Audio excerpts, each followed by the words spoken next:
Saludos, bienvenidos a mi curso de Derecho Marítimo, segunda clase. Les habla Aurelio Fernández Concheso, soy abogado venezolano, máster en Derecho Marítimo de la Universidad de Tulane y miembro del Comité Ejecutivo del Comité Marítimo Internacional. En la última clase hablamos de la definición del derecho marítimo y vimos qué es. En esta vamos a hablar de la historia del derecho marítimo. No hace falta indagar mucho para saber que, y es una cuestión lógica, que la navegación ha estado inseparablemente unida a la historia del ser humano desde que existe. Sin la navegación, el ser humano no hubiera podido expandirse a través del mundo como lo hizo. El ser humano no hubiera podido conocer a seres humanos en otras latitudes. El ser humano no hubiera podido comerciar con otros. Y, por ejemplo, sin la navegación, no hubiera sido posible ese encuentro de dos mundos que se produjo en 1492, cuando los españoles llegaron a nuestro continente, a América. De manera que la navegación ha sido parte del hombre mismo, del ser humano mismo, a través de toda la historia. Yo identifico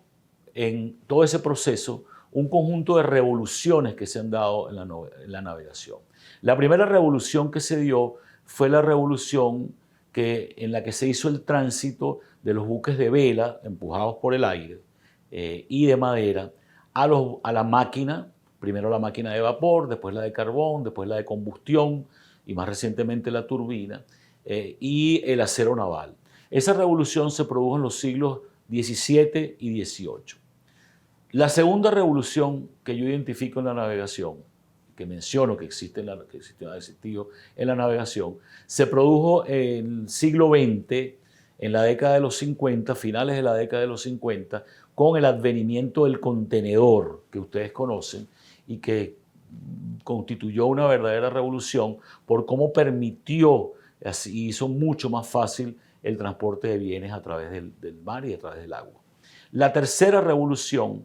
es una revolución que se produce a finales de los años 60 del siglo XX y que es una revolución de conciencia sobre el ambiente y sobre la necesidad de preservar el mar y preservar la integridad ambiental en el mar y de evitar que la navegación y evitar que los buques afecten el mar y que, como dijo, se produjo hacia finales de los años 60 del siglo XX. La cuarta revolución, que comenzó quizás hacia finales del siglo XX, es la revolución de la electrónica.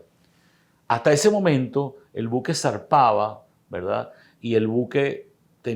no tenía comunicación con tierra, no tenía comunicación con su armador, etc. Pero la electrónica, los avances de la electrónica y sobre todo el giro radical que se produjo a finales del siglo XX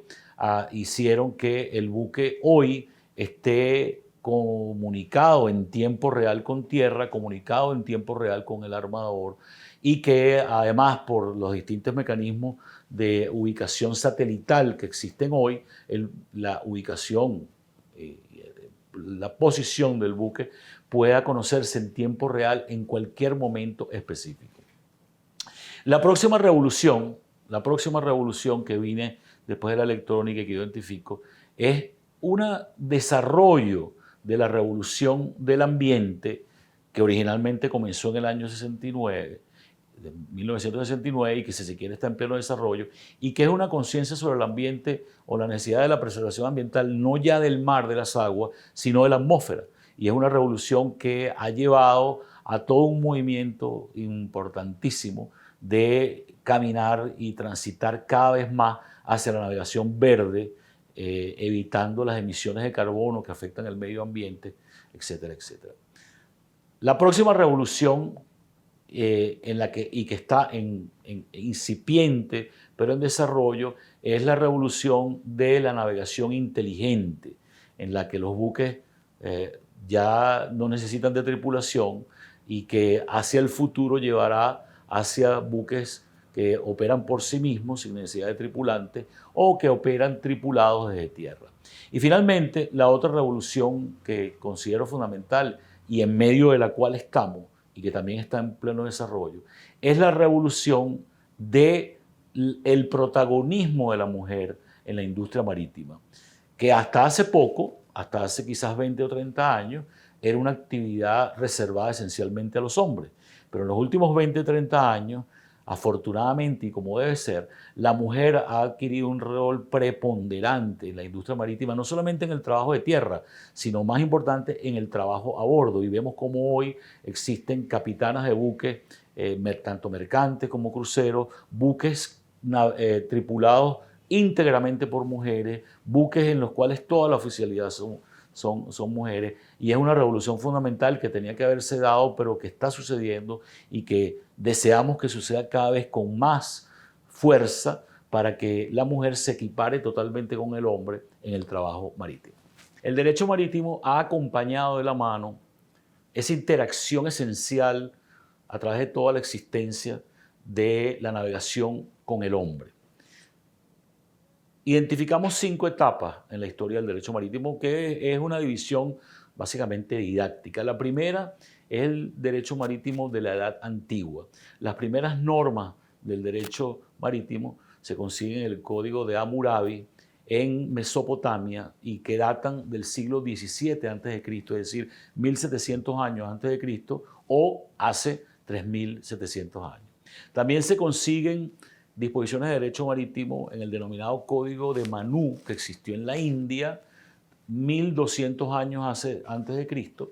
1250 años antes de Cristo, y en consecuencia hace 3200 años. Los griegos, sabemos, fueron y continúan siendo grandes navegantes, y en Grecia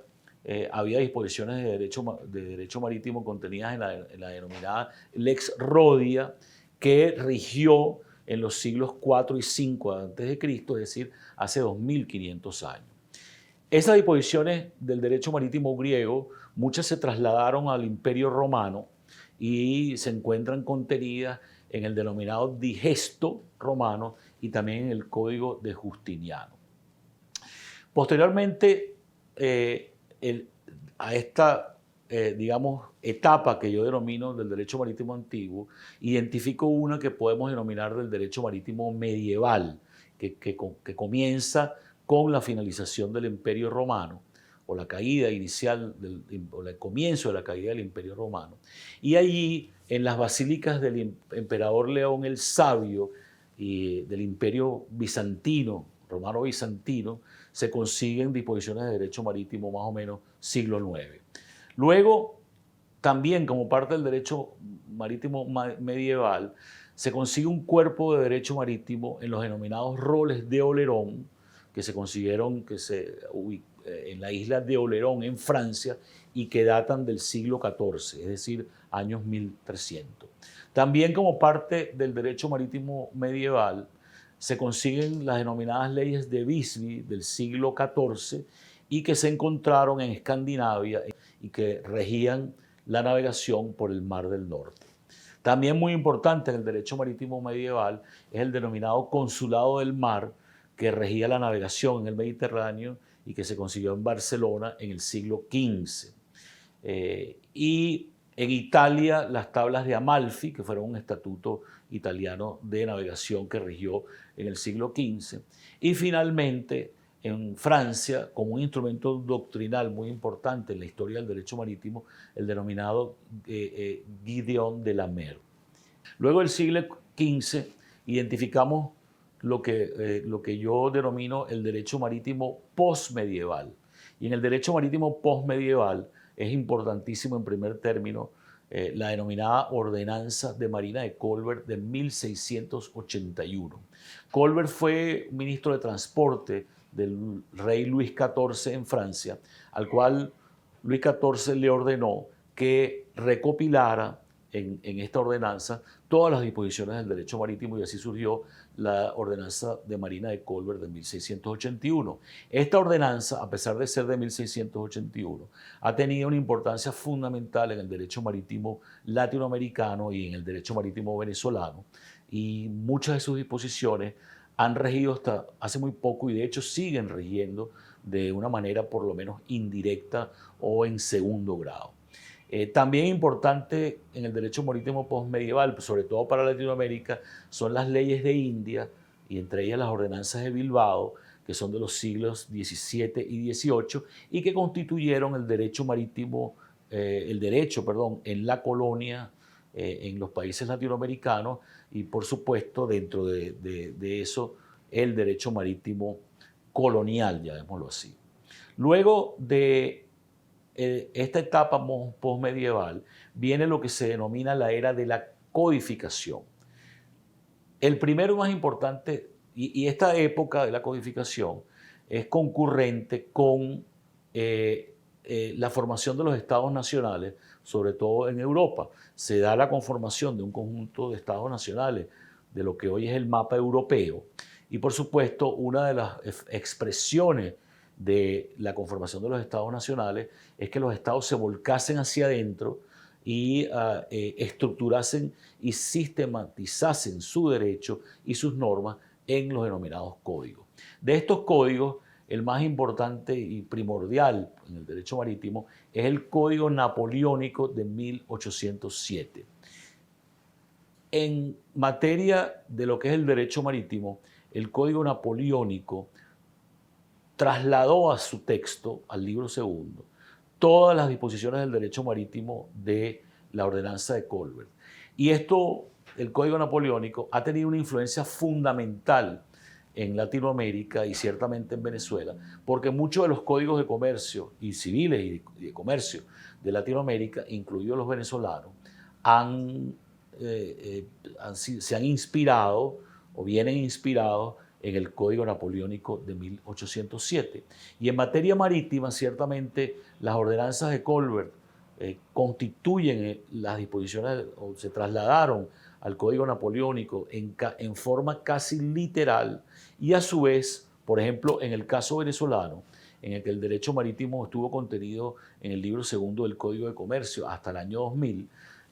los artículos y disposiciones son algunas veces exactamente iguales a lo que eran en la ordenanza de Colbert y después en el Código Napoleónico y en el libro segundo del Código de Comercio, con puntos y comas algunas veces. También en la época de la codificación es importante mencionar el Código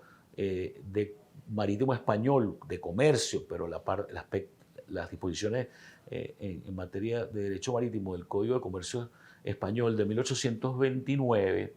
en Inglaterra el UK Merchant Shipping Act de 1894, en Estados Unidos el Charter Act de 1893, y uno que menciono para concluir con la etapa de la codificación, que es el Código de la Navegación Italiano de 1942, y que tiene la particularidad de que unió las disposiciones en materia de derecho marítimo y de derecho aéreo, que era incipiente por el advenimiento de la aviación, y que algunos han dicho que simplemente se trata de dos códigos empastados, porque hay una gran diferencia, por supuesto, entre el derecho marítimo y el derecho aéreo. Luego de la etapa de la codificación y a finales del siglo XIX, comienza una nueva etapa que yo identifico como la era de la uniformidad. Ese hecho de la codificación y que implica que los países se volcaban hacia adentro en la estructuración de sus normas, generó preocupación en algunos abogados en Europa porque consideraban que particularmente en el caso de la industria marítima y de la navegación era importante que el buque estuviese sometido a las mismas normas en los distintos países hacia donde transitaba. Y la codificación conspiraba un poco contra eso porque por supuesto cada país adoptaba sus propias normas sin tomar en cuenta las de otros. Es así que en Amberes, a finales del siglo XIX y más particularmente en el año 1897, se reunieron un grupo de abogados europeos y fundaron el Comité Marítimo Internacional, una ONG que todavía hoy existe y que de hecho es la institución más vieja en el derecho marítimo dedicado a la unificación. Y lo hicieron con el objetivo de generar un proceso de unificación, de uniformidad en el derecho marítimo. ¿Cómo lo hacían? Bueno, en primer lugar escogían un tema, sobre ese tema redactaban un proyecto de convenio internacional, de convención internacional, de tratado. Y entonces llamaban a los distintos países para que los distintos países los discutiesen, lo modificasen y lo aprobasen, convirtiéndolo así en un convenio internacional válido. Como el Comité Marítimo Internacional en sí mismo no tenía la autoridad, vamos a llamarlo así, para convocar una conferencia diplomática que discutiese y aprobase el convenio, y ya que el Comité Marítimo Internacional había sido fundado en Amberes, en Bruselas, lo que el Comité Marítimo Internacional hacía era que pedía el apoyo del gobierno belga, y el gobierno belga convocaba la conferencia diplomática, se discutía el proyecto de convenio, se firmaba el proyecto de convenio y finalmente había un convenio internacional válido que unificaba las normas del derecho marítimo de los distintos países. A través de este mecanismo, el Comité Marítimo Internacional logró la aprobación de cerca de 20 convenios internacionales en materia de abordaje, embargo de naves, transporte de mercancías, limitación de responsabilidad, etc. Y que son los que aparecen y ustedes ven en la pantalla. Luego, este protagonismo del Comité Marítimo Internacional en el proceso de unificación se transformó a principios de los años 60, en el siglo XX, con la formación de la Organización Marítima Internacional, originalmente denominada Organización Marítima Intergubernamental, pero luego modificado su nombre a Organización Marítima Internacional y conocido con sus siglas de OMI o en inglés IMO, y con sede en Londres. La Organización Marítima Internacional es una entidad de las Naciones Unidas y por ende forman parte de ella todos los países que son parte a las Naciones Unidas. Y a partir del año 60, a través de su comité legal y apoyado, pero ya a nivel de asesoría, por el Comité Marítimo Internacional, tomó las riendas de los procesos de identificación, de unificación y uniformidad del derecho marítimo, y de los 60 para acá ha promulgado más de 30 convenios internacionales que unifican las normas del derecho marítimo y hacen que ellas en consecuencia sean iguales en todos aquellos países que las suscriben. Otros dos organismos de las Naciones Unidas que conjuntamente con la Organización Marítima Internacional han sido fundamentales en la unificación del derecho marítimo han sido UNCTAD, que es la Comisión de las Naciones Unidas para el Comercio y el Desarrollo, y UNCITRAL, que es la Comisión de las Naciones Unidas para el Derecho Mercantil Internacional. Entre OMI, UNCTAD y UNCITRAL se han motorizado y materializado todo este conjunto de convenios que ustedes ven en la pantalla, y que también en áreas fundamentales: seguridad de la vida humana en el mar, contaminación, privilegios de hipotecas, limitación de responsabilidad, etc.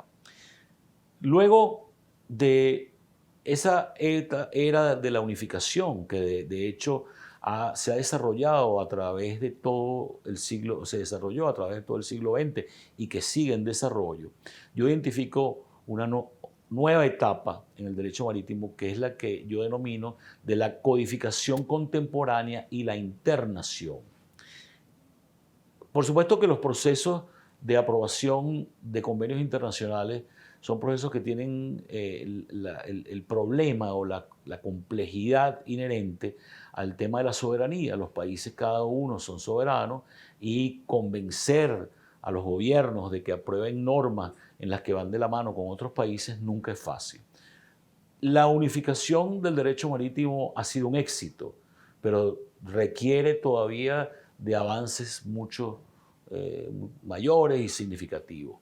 Y entonces, lo que sí ha ocurrido en el derecho marítimo durante los últimos, digamos, 50 años, es que ha habido una nueva era de codificación e internación. Codificación significa que a través de los últimos 50 años, los distintos países han sancionado, han materializado legislación interna en materia marítima que adapta el derecho marítimo a las realidades de la industria marítima y de la navegación de hoy. Y en hacerlo,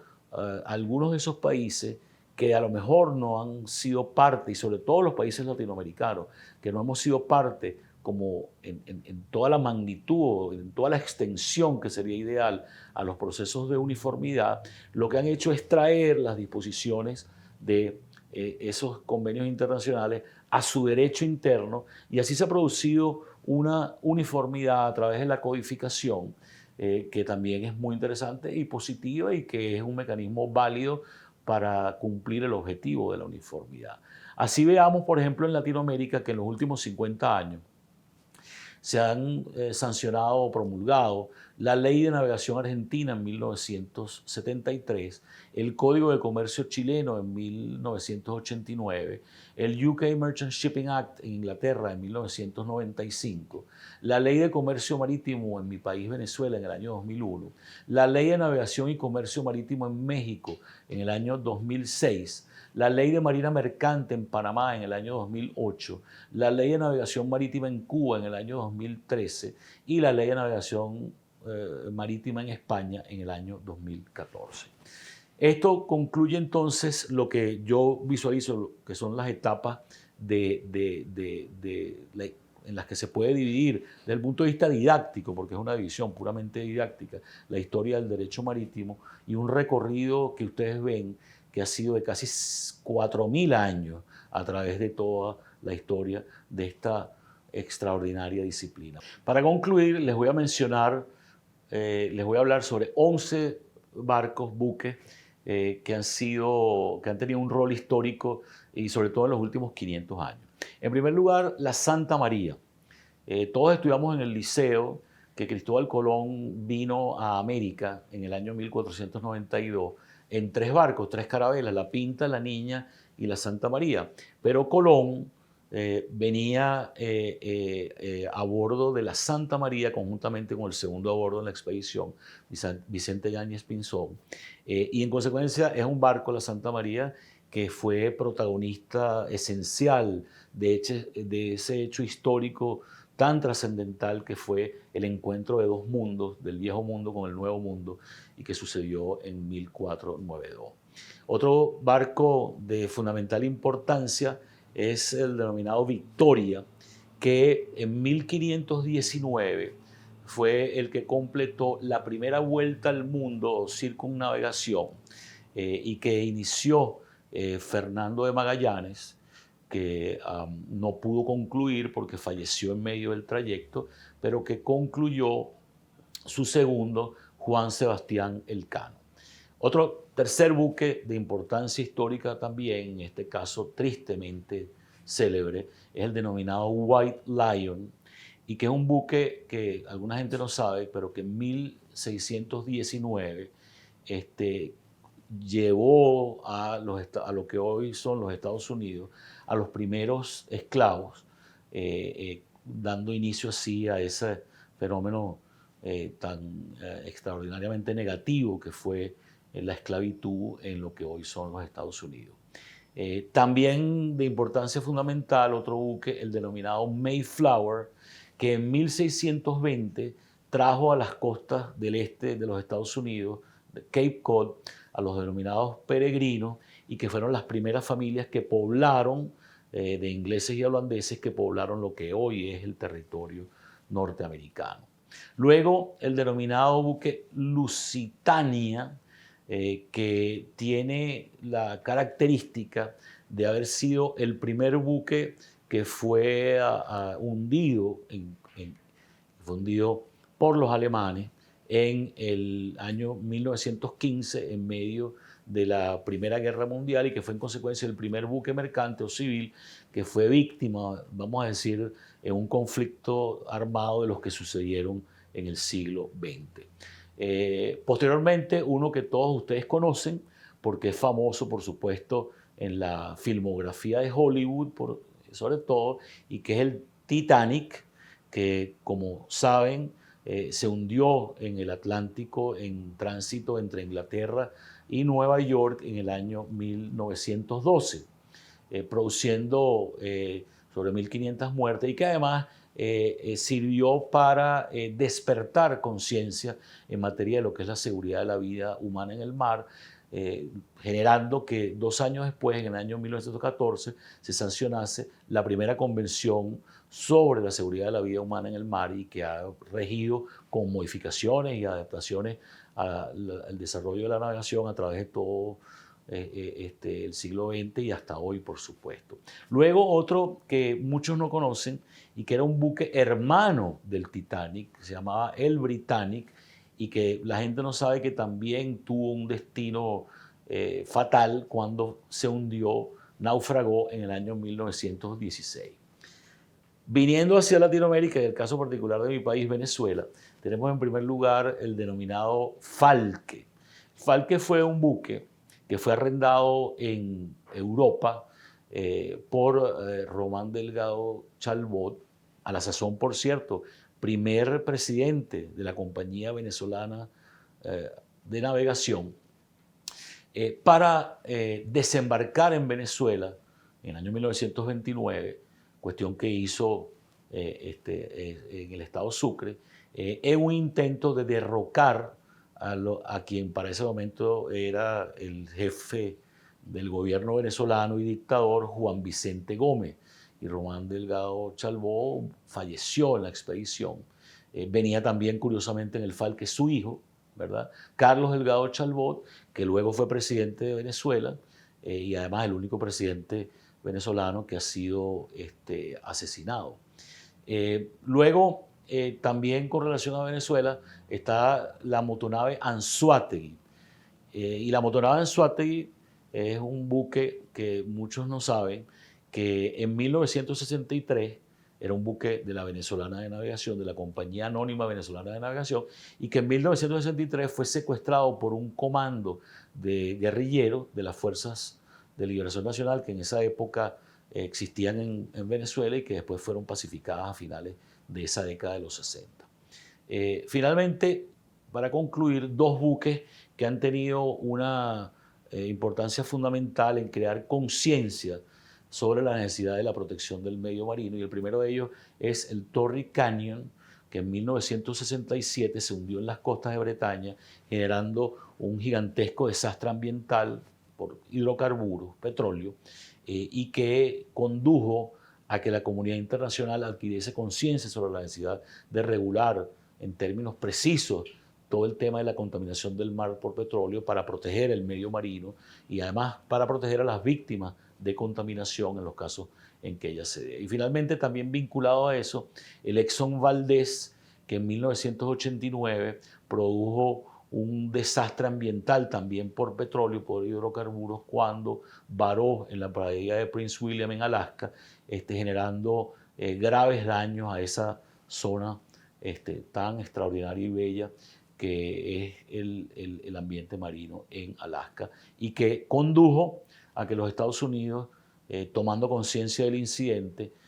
produjese, sancionase legislación en materia de protección del medio marino contra la contaminación de hidrocarburos. Con esto concluimos esta segunda clase sobre la historia del derecho marítimo, y espero que este tránsito por 4.000 años de historia les haya hecho entender cuál ha sido el desarrollo de esta extraordinaria disciplina a través de todo